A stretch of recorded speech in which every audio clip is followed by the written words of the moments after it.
It's Super Tuesday in Oklahoma. Voters went to the polls to decide on a number of hot ticket items, among them extending alcohol sales on Sunday in Canadian County. Canadian County was the only county here in Oklahoma prohibiting the sale of alcoholic drinks between 10 and 2 on Sundays.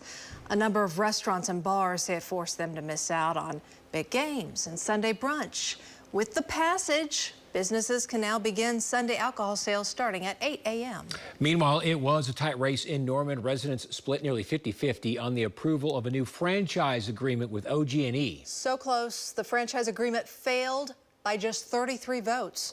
OG&E has been operating in Norman under an implied contract for the last 6 years and will continue providing electricity for homes and businesses. Meanwhile, Logan County residents supporting a plan to extend a county sales tax for another 15 years. That money goes toward repairing crumbling county roads and bridges. It also helps fund county jail operations and fire departments.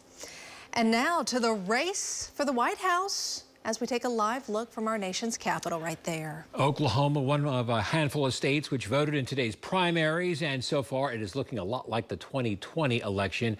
Former President Donald Trump sealing the Republican primary in Oklahoma, while President Joe Biden got the Democratic nod of approval, and both those results coming in pretty early in the night. 865 delegates were up for grabs at the start of the day, enough to put both men within reach of their party's nominations, and both appear to have seized the opportunity. Our Alex Cameron talked to Oklahoma Congressman Kevin Hern today, who says Trump's popularity in Oklahoma and among Republicans in general reminds him of Ronald Reagan's appeal to voters when he took on Jimmy Carter.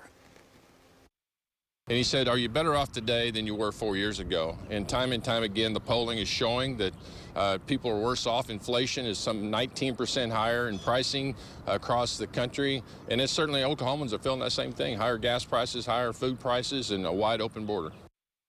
And we'll continue following the race throughout the months to come, of course. All right, back here in Oklahoma, the Oklahoma Turnpike Authority introducing its new leader. Today, the board voted to promote Joe E. Kelly to executive director, setting his annual salary at $240,000 a year. E. Kelly previously served as the agency's deputy director. The move comes a week after former OTA head Tim Gatz was forced to step down due to his other position as executive director of the Department of Transportation. And the Oklahoma Transportation Commission planning $9 million worth of electric vehicle charging stations along Oklahoma interstates.